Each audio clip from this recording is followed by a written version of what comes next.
Greetings, everyone. Welcome to today's episode of Bringing It Home with C.N.Smith. I am your hostess, Christina Nicole Smith.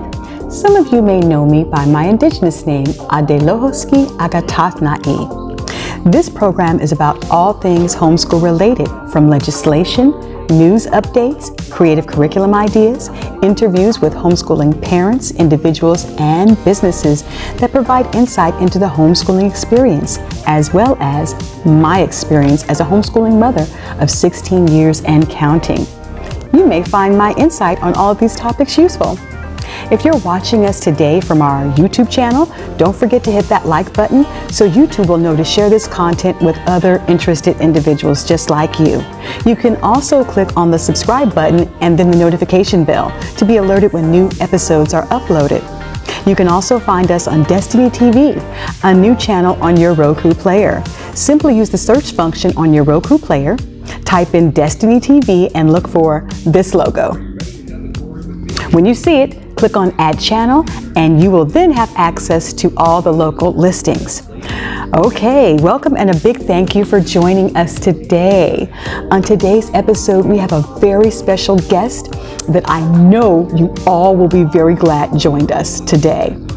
Mrs. Destini Burns is a homeschooling mother of 11 children, a wife, and a budding entrepreneur.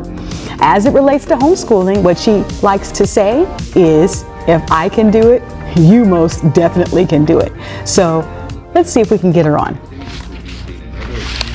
Okay. Yeah. So another thing I'd like to know is, based on your personal firsthand lived experience, what are the pros and cons to homeschooling? Homeschooling this many children, because I mean, this is a large number. It's unusual. I'm not saying it's unique. Unique. Right. It's unusual. Yeah. So what are the pros and cons to that?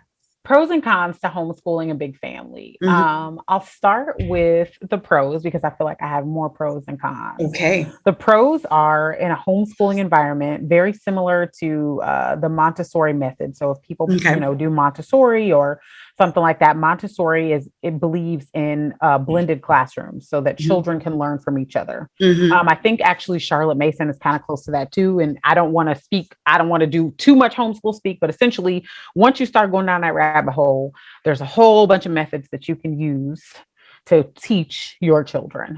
You can, be an unschooler or, a Waldorf or, a Charlotte Mason or a classical or a, car schooler or a game schooler. There's so many, or a plethora, eclectic. That's what I like to call us. And so because we have so many ages and stages, one of the beautiful pros about it is like our students or my children rather, they become teachers. And it's natural, right? It's not something that I have to say, go get that book and read. It's kind of like I find them playing school a lot, which is funny because we homeschool. So it's kind of like, it's a funny little turnaround, but a pro would definitely be that they teach each other. A pro is that they're a lot more responsible.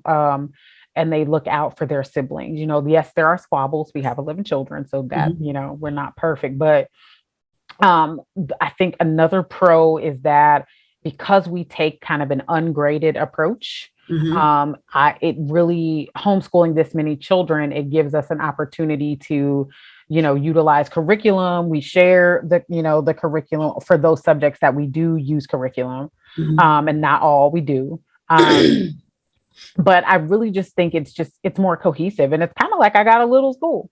I got all the way from preschool to high school. So I got the gamut, I got elementary and, I got some middle school in there. I got some high schoolers, and so it's a great opportunity to kind of see what's ahead. The cons, the only real con I see in this many children, one is that, homeschooling children is all about finding interest.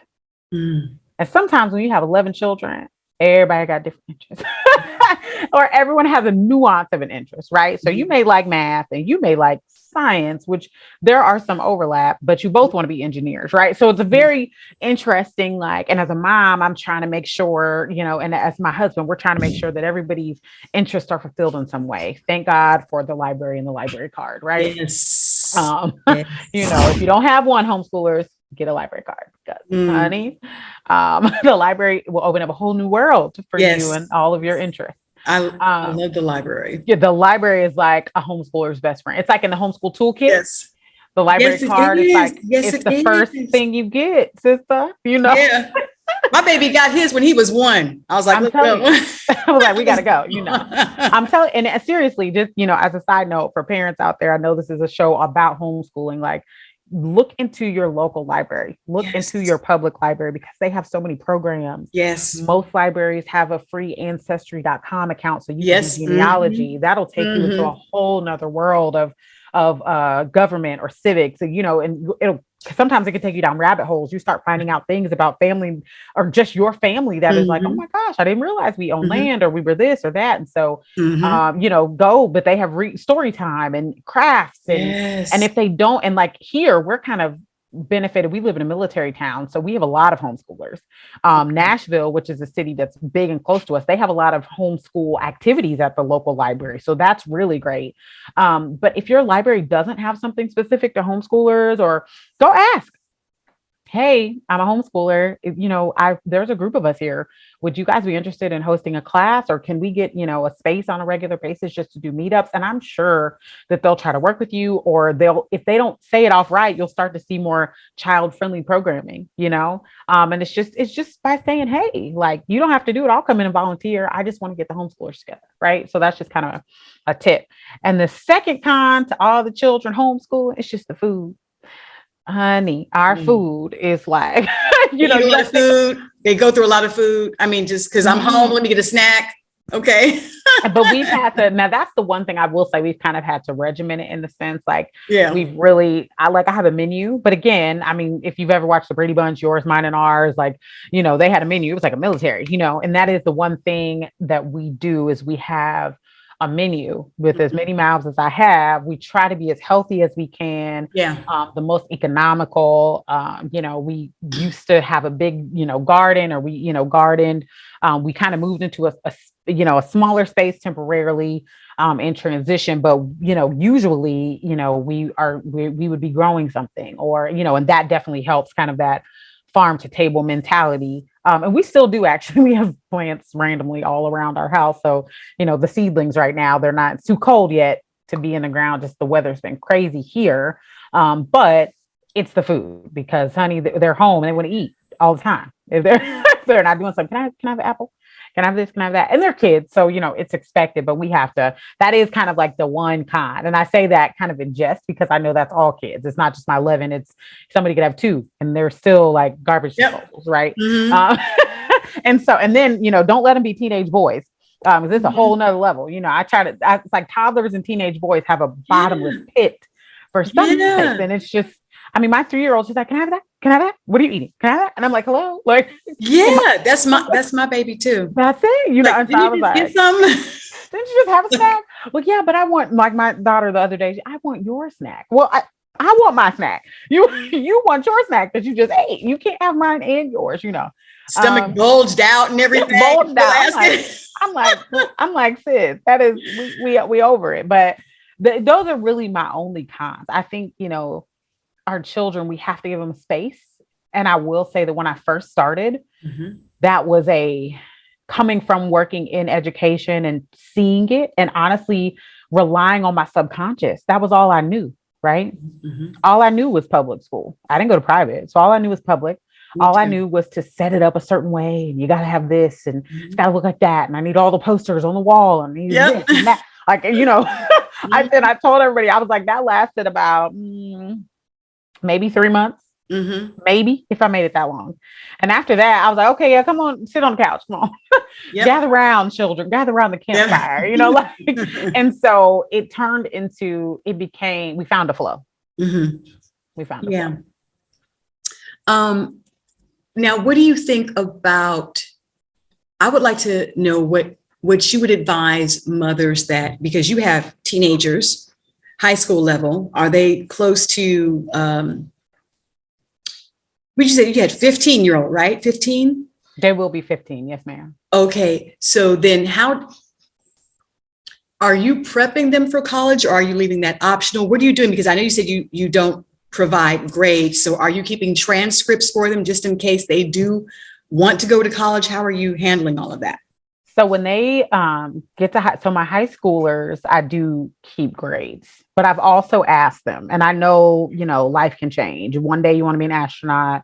The next day you want to be a business owner. The next day you want to be a computer engineer, right? It can change literally every year. And so when they do get to high school, I do track grades. And I mean, it's pretty easy. I keep their curriculum.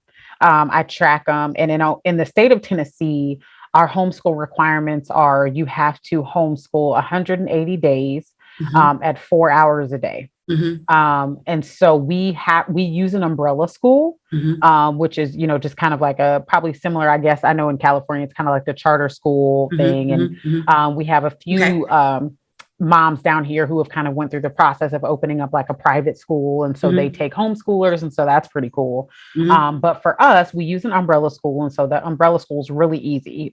It does a few things. One, it's kind of like the intermediary between independent homeschoolers and the LEA, which is the local education agency, right? Our local school district.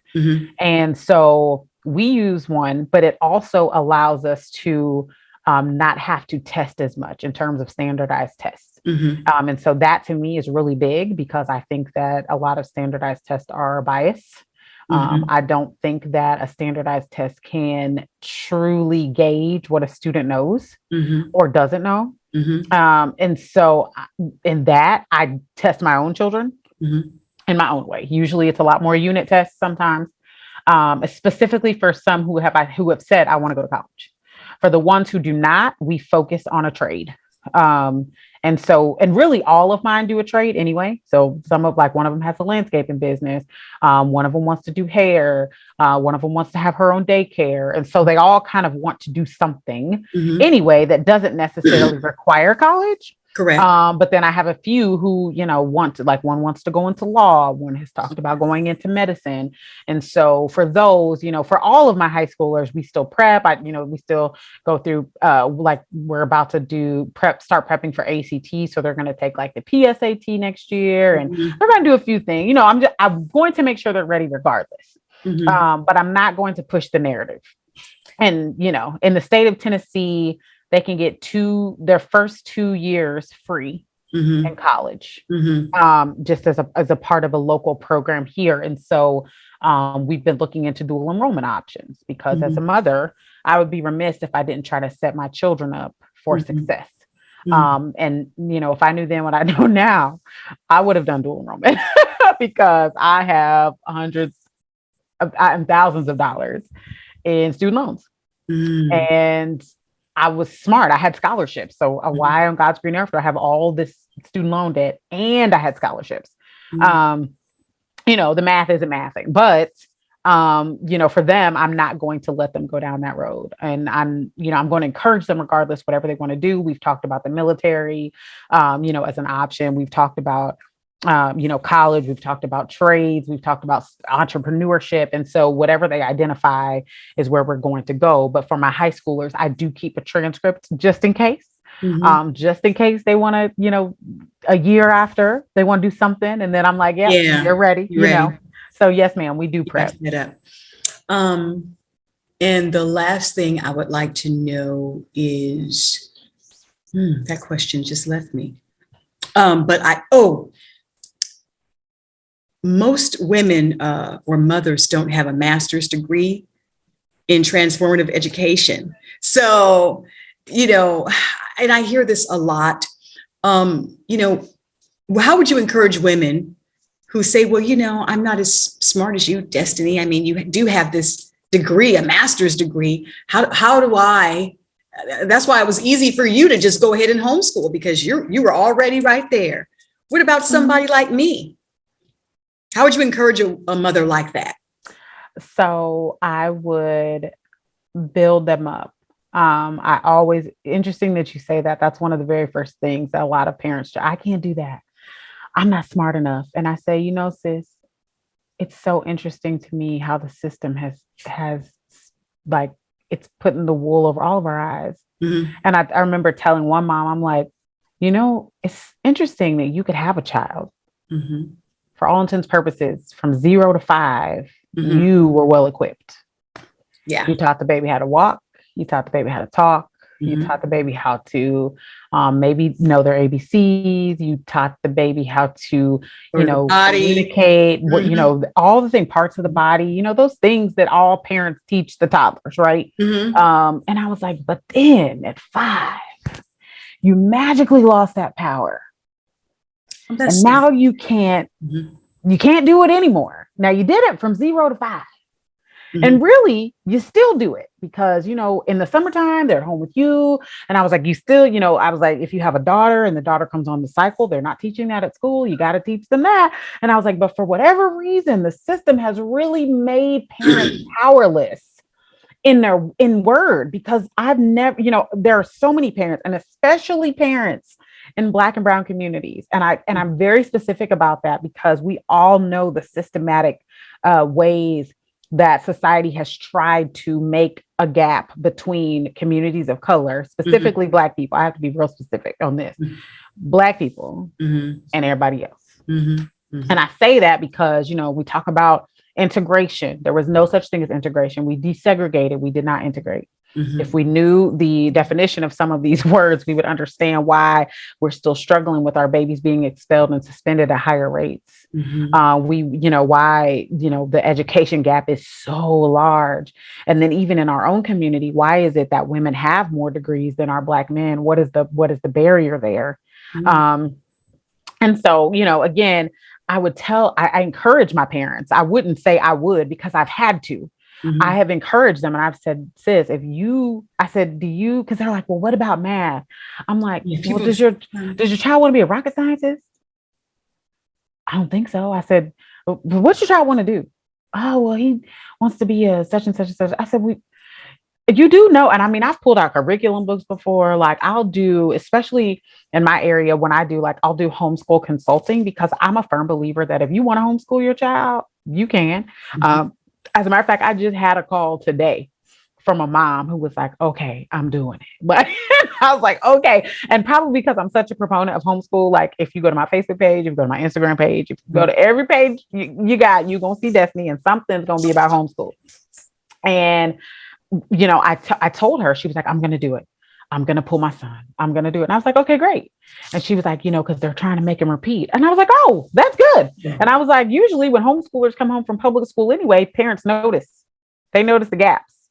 They notice, well, why don't you know how to tell time on an analog clock? Why haven't you memorized your multiplication table? Oh, they didn't teach us that. You don't know cursive? No, ma'am. You don't know this? I was like, so good. I'm glad that you're, able to bring them home. But I tell them, it's about encouraging them. And then I don't leave them. Like if I find a homeschooler and you want to homeschool and you say you want to homeschool and you're going to do it, I usually try to send out text messages, or I'll try to slide in their DMs, or I check on them on purpose, because I know those weak points, right?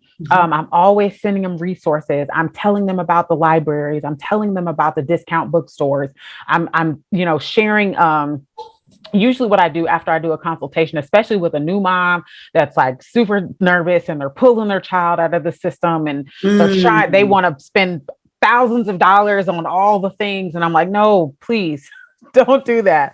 I need you to get a library card. I need you to follow these 5 people on Instagram. And I always share a plethora of people depending on kind of how that mom describes their child or what they're doing. I tell them to explore their children's interests. I ask them, what is their learning style? So I'm like, make sure you know your learning style of your child. Are they tactile? Are they visual? Are they read, write? Are they kinesthetic? You need to know that. And I was like, because you will struggle if you have a kinesthetic child and you try to sit them behind the desk, and that baby needs to be moving in order for their brain to be picking up. Right. And so, and I'm telling them, I'm giving them the game. I'm like, go follow this person because they have toddlers. Go follow this person because they have such and such. You can always follow me. I'm trying to, share the free game, go to this, and here's a book, and here's resources, and here's a website, and call me if you ever get confused. And for the most part, I think I would say my success rate, and I probably should keep more of a tracker, but for many of the parents, I think I've only had one parent after the year send their child back. And that was just because I think like she was going back to school and it was a lot and there was a job offer and it was a lot going on. But other than that, like successfully, as I'm talking to parents and coaching them through, it's about building them up so that they can have the confidence. Because usually what I tell them is, can you pay bills? Yeah. Do you bounce a checkbook? Yeah. Do you bounce your checks? Like, do you overdraft all the time? No, not really. And I was like, oh, well, cool. You can teach math. And they're like, well, what? I said, you can add, subtract, multiply, and divide, right? Yeah. I said, look, most kids don't know how to do that. I was like, I done met some kids who was about to graduate who was struggling, you know? And I just told them, I was like, so you can do that. And I was like, and then they're like, well, what about science? I'm like, can you cook? Yeah. I'm like, you got science. And they're like, what? And I'm like, yeah, cooking is, I was like, guess chemistry. And I was like, you can, grow a garden and you can do botany. And I was like, that's botany. It was like learning, plant and animal science. And I was like, in the kitchen, you can learn math and science. So that's like a double whammy. Right. And I was like, fractions, right. Fractions, adding fractions, dividing fractions. Well, what if you double this? I was like, so you're like getting fancy now, and I start to tell them, and that's why my motto is like homeschool is life school. My son is 7 and he can wash his own clothes. Mm-hmm. And I'm not talking about not no little, like, no, my son is 7. Mm-hmm. He separates his clothes. That's right.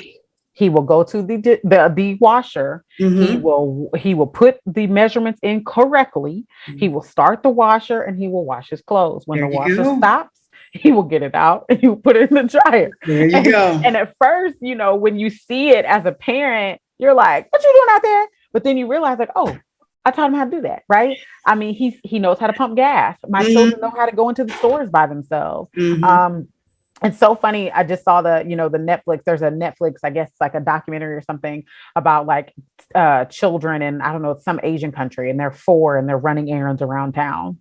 And I started laughing because I was just kind of like, it's getting a lot of hype and publicity. Mm-hmm. And I think to myself, well, heck, homeschoolers do this all the time. I was like, maybe you don't see it. It's really big in the Montessori community. They believe in that whole, children are independent, and they, that's why they have all the miniature things and they're teaching their children how to be a part of the community, right? Like that's their thing. Mm-hmm. And I was like, but as a homeschooler, like if you want to make it easier, I always tell people, shoot, if you homeschool, from the start, by the time they get about like 8th grade, 7th or 8th grade, I was like, their curriculum is pretty much self-guided. And I was like, the only thing that we have to do once they hit middle school and high school is just to check. It's very few times that I've had to crack open an actual book for my high school who homeschool. Mm-hmm, mm-hmm. And that's what a lot of people don't know. Like by the time they get to high school, they are independent enough that they're pretty much teaching themselves, with the exception maybe of like if they're having issues with something, but once they get to that level in homeschool, it's self-guided and self-directed, and we are just checking at that point. Like they're super independent. And I told him, I was like, you can do it. Have faith in yourself. And I always leave the conversation with them questioning the system. What kind of a system do you think it is that you have the power to raise your child up until a certain point and then you let them go?